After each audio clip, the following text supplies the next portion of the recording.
ये बिल्कुल साफ है कि अरविंद केजरीवाल जी को लोकसभा के चुनाव से पहले गिरफ्तार करने की साजिश है। ये विपक्ष पे हमला करने की साजिश है, क्योंकि अगर ये सिर्फ सवाल जवाब की बात होती, अगर ईडी को वास्तविक तौर पर अरविंद केजरीवाल जी से कोई सूचना चाहिए होती तो वो उनको एक क्वेश्चन आयर भेज देते, वो उसका मुश्किल में कैसे आ चुकी है आम आदमी पार्टी। आम आदमी पार्टी के लिए मुश्किलों का दौर शुरू हो सकता है, क्योंकि पहले से ही जो दो बड़े चेहरे हैं आम आदमी पार्टी के, वो जेल में हैं और अब बहुत मुश्किल है आम आदमी पार्टी के आगे, क्योंकि दोहरी मुसीबत सामने आ रही है इस वक्त आम आदमी पार्टी की। जेल में पार्टी के दो बड़े नेता हैं। केजरीवाल को बार बार ईडी सम्मन भेज रही है, लेकिन वो किसी भी सम्मन में जा नहीं रहे हैं। कुछ महीने बाद लोकसभा चुनाव है, ये आम आदमी पार्टी को भी अच्छे से पता है। चुनावी भविष्य पर असर पड़ सकता है अगर अरविंद केजरीवाल गिरफ्तार हो जाते हैं। अगर अरविंद केजरीवाल गिरफ्तार होते हैं तो पार्टी के आगे एक समस्या होगी कि स्टार प्रचारक कौन होगा, क्योंकि अरविंद केजरीवाल ही आम आदमी पार्टी के स्टार प्रचारक रहे हैं।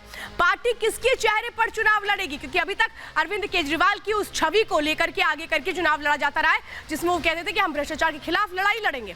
बैकफुट पर आ सकती है पार्टी अगर अरविंद केजरीवाल गिरफ्तार हो सकते हैं तो, यानी आम आदमी पार्टी के लिए कैसे मुश्किलें हो रही हैं ये आप समझिए। और इस पूरे मामले को लेकर के बीजेपी कैसे हमलावर है। गौरव भाटिया आज कुछ कह रहे थे, लेकिन आम आदमी पार्टी की ओर से सौरभ भारद्वाज जवाब भी दे रहे हैं, सुनिए जरा। कट्टर बेईमान अरविंद केजरीवाल जो कभी ये कहते थे कि भारत से भ्रष्टाचार को खत्म करना है, ये दीमक है। आज भारतीय राजनीति का वो भ्रष्टाचारी दीमक बन गए हैं। जब सारे दल और केंद्र सरकार खुद लोकसभा के चुनाव की तैयारी कर रही है, मुख्यमंत्री अरविंद केजरीवाल जी को गिरफ्तार करने की साजिश केंद्र सरकार कर रही है। तो 2024 की लड़ाई क्या भ्रष्टाचार वर्सेस राम मंदिर होने वाली है, क्योंकि इस मामले को लेकर के जिस तरीके से बीजेपी हमलावर है, विपक्ष हमलावर है, ये साफ तौर पे बता रहा है कि क्या यही सियासी मुद्दे रहने वाले हैं। लेकिन सवाल तो ये है कि इस सियासी मुद्दों को इंडी गठबंधन उठाएगा कैसे, क्योंकि अगर ये गिरफ्तारियां हो गई तो क्या इंडी गठबंधन भी बच पाएगा। इन तमाम मुद्दों से जुड़ी हुई एक रिपोर्ट देखिए।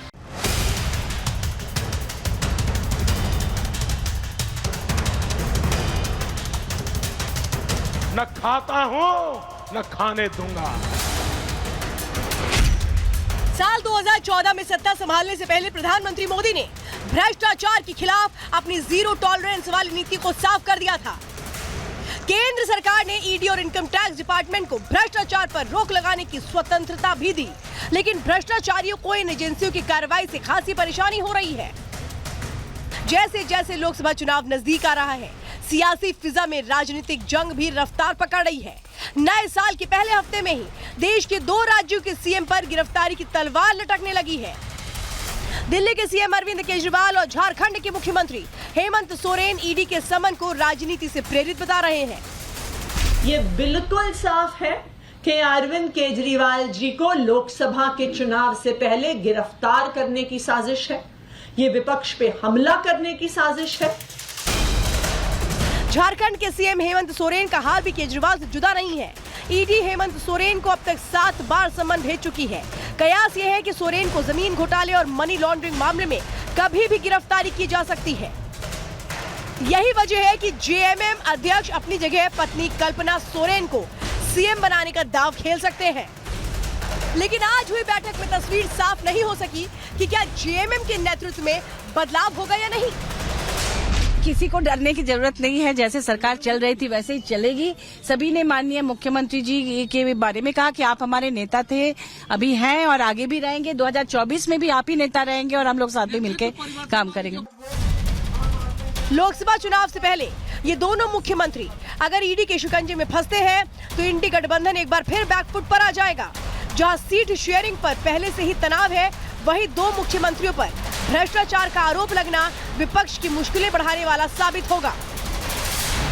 जो भी जांच एजेंसियां हैं सब लोग दबाव में काम कर रहे हैं। अब इस पे बार बार सफाई देना, बार बार इस पे कमेंट करने का कोई मतलब नहीं रह गया। अब तो यूज्ड टू हो ही ना गया है सारा एजेंसी। कांग्रेस के खिलाफ भ्रष्टाचार का आंदोलन छेड़ने वाले अरविंद केजरीवाल आज खुद भ्रष्टाचार के आरोपों का सामना कर रहे हैं। इसे सियासी मजबूरी कहें या भ्रष्टाचार से मोहब्बत कि कांग्रेस अरविंद केजरीवाल के बचाव में दलीलें दे रही है। इतना ही नहीं, कांग्रेस के नेता जांच एजेंसियों को ही कटघरे में खड़ा कर रहे हैं। ईडी नाकाबिले भरोसा बन चुकी है और विपक्ष के नेताओं के खिलाफ ईडी एक्टिव। यूपीए की सरकार में आम आदमी ईडी का नाम नहीं जानता था, लेकिन आज तो बच्चा बच्चा जानता है कि ईडी का इस्तेमाल ये भारत सरकार क्या कर रही है। भ्रष्टाचार के मामले में हेमंत सोरेन और अरविंद केजरीवाल के घिरने से बीजेपी हमलावर है। जिस तरह से बीजेपी अब केजरीवाल को कट्टर बेईमान बता रही है, इसका असर लोकसभा चुनाव में भी देखने को मिल सकता है। निश्चित तौर पर जो लोग राजनीति में आने से पहले ईमानदारी की दुहाई देते थे, आज सबसे बड़ी बेईमान पार्टी आम आदमी पार्टी बनी है। दिल्ली से झारखंड तक सियासी पारा उफान पर है, जहां आम आदमी पार्टी और जेएमएम कानूनी सलाह लेकर ईडी के शिकंजे से बचने की तरकीबें निकाल रही है। वहीं इंडी गठबंधन भी इस उधेड़ बुन में लगी है कि अगर हेमंत और केजरीवाल की गिरफ्तारी होती है तो आगे की रणनीति क्या होगी। Bureau report, Republic Bharat.